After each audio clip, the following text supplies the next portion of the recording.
صحابہ رسول پاک صلی اللہ علیہ وسلم کو قبر سے کیوں نکالا گیا؟ سنیے ایک ایمان افروز واقعہ۔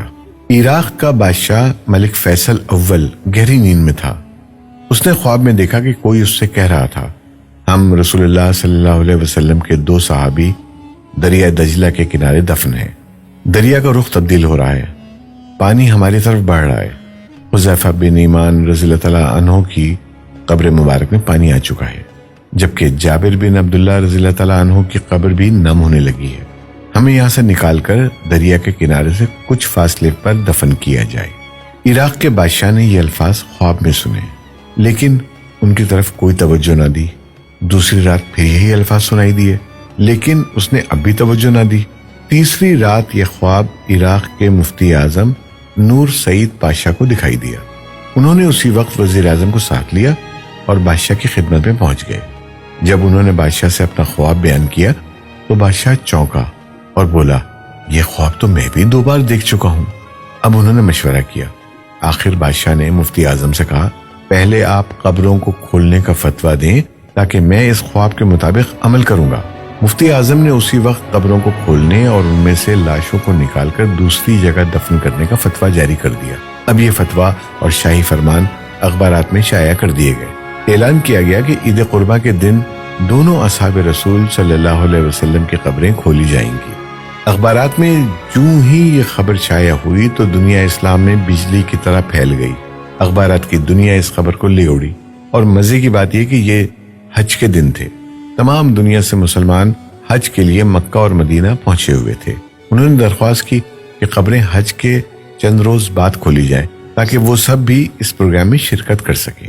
اسی طرح حجاز، مصر، شام، لبنان، فلسطین، ترکی، ایران، بلغاریہ، روس، ہندوستان وغیرہ ملکوں سے شاہ عراق کے نام سے بے شمار تار پہنچے کہ ہم بھی اس موقع پر شرکت کرنا چاہتے ہیں، مہربانی فرما کر مقررہ تاریخ چند روز آگے بڑھا دی جائے۔ چنانچہ دنیا بھر کے مسلمانوں کی خواہش پر دوسرا فرمان یہ جاری کیا گیا کہ اب یہ کام حج کے 10 دن بعد کیا جائے گا۔ آخر کار وہ دن بھی آ گیا جب قبروں کو کھولنا تھا۔ دنیا بھر سے مسلمان وہاں جمع ہو چکے تھے۔ پیر کے دن دوپہر 12 بجے لاکھوں انسانوں کی موجودگی میں قبروں کو کھولا گیا۔ حضرت حذیفہ بن یمان رضی اللہ تعالیٰ عنہ کی قبر میں کچھ پانی آ چکا تھا، جبکہ حضرت جابر بن عبداللہ رضی اللہ تعالیٰ عنہ کی قبر میں نمی پیدا ہو چکی تھی، اگرچہ دریائے دجلہ وہاں سے 2 فرلانگ دور تھا۔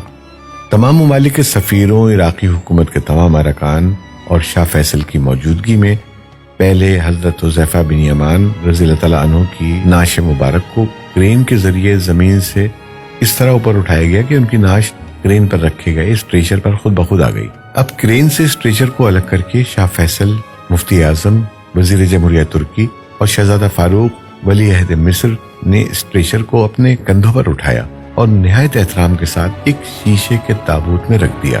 پھر اسی طرح حضرت جابر بن عبداللہ رضی اللہ تعالیٰ عنہ کی نعش کو نکالا گیا۔ دونوں نعشوں کے کفن بالکل محفوظ تھے، یہاں تک کہ داڑھی مبارک کے بال بھی صحیح سلامت تھے۔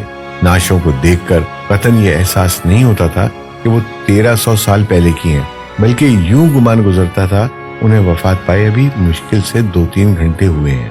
سب سے عجیب بات یہ ہے کہ دونوں کی آنکھیں کھلی ہوئی تھیں، ان میں اس قدر تیز چمک تھی کہ دیکھنے والے ان آنکھوں میں آنکھیں ڈال کر دیکھ نہ سکے۔ بڑے بڑے ڈاکٹر یہ منظر دیکھ کر دنگ رہ گئے۔ سچ ہے، محمد صلی اللہ علیہ وسلم کے غلاموں کا کفن میلا نہیں ہوتا۔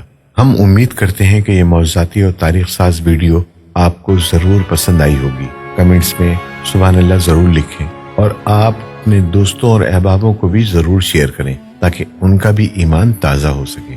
جزاک اللہ خیر۔